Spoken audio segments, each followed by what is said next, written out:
El tercer capítulo del manga de Boruto To Blue Vortex se estrenó oficialmente hace poco, en el que intentaron revelar el funcionamiento del Rasengan Usuiko al proporcionar detalles específicos que se habían insinuado en el capítulo anterior, además de presentar la pelea de Kode contra Boruto, aunque a estas alturas no sé si puede considerarse como tal viendo cómo se desarrolló dicho encuentro. A decir verdad, se esperaba un buen y largo enfrentamiento entre estos dos personajes, destacando obviamente el crecimiento de Boruto durante el salto temporal de 3 años, aunque sorpresivamente concluyó en unas pocas viñetas, en el que el protagonista demostró indiscutiblemente su superioridad sobre Kode, dejándolo humillado de manera lamentable para un antagonista que comenzaba a posicionarse como una verdadera amenaza en esta historia.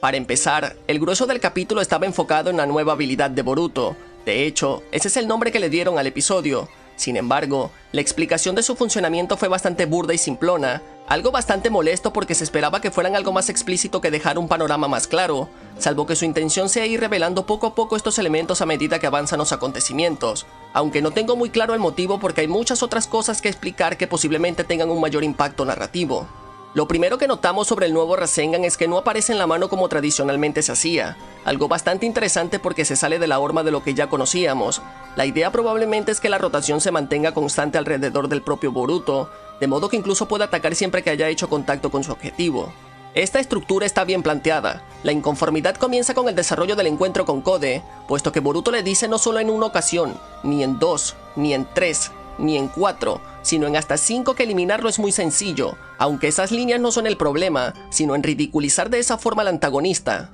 De cualquier manera, Kode continuaba actuando como si hubiera algo que pudiera hacer sobre lo que estaba pasando a pesar de que claramente había sido superado, insistiendo que Boruto no era tan fuerte como afirmaba. De hecho, esta característica no es algo innovadora, ya que muchos de los autores suelen estructurar a sus antagonistas lo suficientemente arrogantes como para nunca aceptar que sus oponentes son mucho más fuertes que ellos. Vegeta y Sukuna personifican claramente este tipo de escritura. El problema con Kode es que a diferencia de ellos, nunca ha tenido el tiempo suficiente para establecerse como un villano temido. Este tipo de personajes suelen tener momentos bastante intimidantes para demostrar que son una verdadera amenaza para que el público pueda comprar esa argumentación y que cuando el protagonista aparezca para enfrentarlo, su victoria se sienta satisfactoria. Este escenario sería bastante diferente si Boruto utiliza ese Rasengan contra alguien como Jigen o el mismo Kawaki, puesto que la sensación transmitida sería diferente, mucho más placentera que contra alguien que solo colocaron allí como saco de boxeo, arruinando desde mi punto de vista la tensión de la narrativa. Además, cuando Boruto golpeó a Kode con su Rasengan, la propia Hada se hizo una pregunta que desnuda la pobre explicación que dieron sobre la técnica, ya que ni ella sabía lo que había sucedido, describiendo a Usuiko como una técnica bastante aburrida, por lo que Demon tuvo que agregar que había provocado que el planeta entero temblara porque la técnica aprovecha la rotación natural de la Tierra. Esto es tan sorprendente como surrealista, ya que ¿cómo es posible que alguien con las habilidades de Hada no haya notado la diferencia entre el Rasengan ordinario y esta nueva variante? ¿Y cómo es que tampoco se dio cuenta que provocó un sismo en todo el mundo? Además, ¿por qué explicar con diálogos lo que se pudo dibujar? Si el ataque afectó de alguna manera el planeta, mostrarlo para ver los efectos y su alcance habría sido un detalle sutil pero muy interesante para añadir más riqueza visual. Mientras Kode intentaba recomponerse y averiguar lo que había sucedido, Boruto le explicó que su Rasengan adopta la rotación de la Tierra y que su fuerza nunca sería de la misma forma que el planeta nunca deja de rotar. Con esa revelación nos metemos en un jardín misterioso, ya que no sabemos si se refiere a que su técnica imita la velocidad, la fuerza de rotación o ambas, partiendo de que son dos conceptos totalmente diferentes, ya que uno se refiere a la velocidad a la que la Tierra gira sobre su propio eje,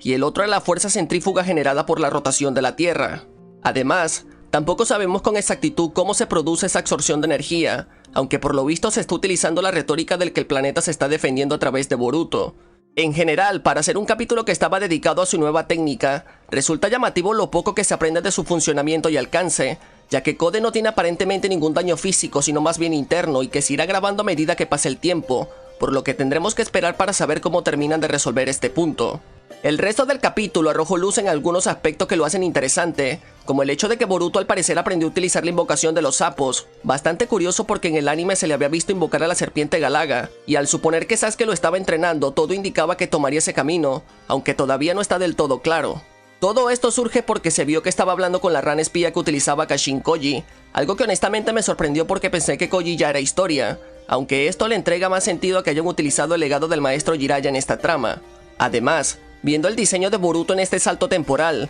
todo indicaba que utilizaba la ropa de Uchiha, pero al parecer nos timaron porque la capa y el estilo de ropa se parece mucho a la de Koji, y ese sí es un giro argumental mucho mejor de lo que esperábamos. En conclusión, El ritmo del capítulo estuvo bastante bien, el arte fue consistente aunque eché de menos algunos dibujos sobre lo que se estaba explicando, ya que una imagen habla más que 1000 palabras, y algunos de los diálogos eran bastante planos, sobre todo en la conversación de Boruto y Kawaki. La pelea de Kode con Boruto fue bastante apresurada, por lo que espero que la redención de este personaje sea estupenda o habrá quedado como un payaso. La aparición de Himawari fue bastante corta pero hermosa y significativa, ya que si retrocedemos un poco, cuando Kode explicó lo que había provocado el Rasengan de Boruto, su reacción fue bastante sosa, solo la consideró como interesante, todo lo contrario a cuando conoció a Himawari, ya que se volvió como loco preguntándose qué era esa fuerza que había sentido, lo que hace suponer que la pequeña Uzumaki tendrá una participación estelar dentro de muy poco. Todavía queda mucha tela por cortar, por lo que tendremos que esperar para saber qué camino toma esta historia,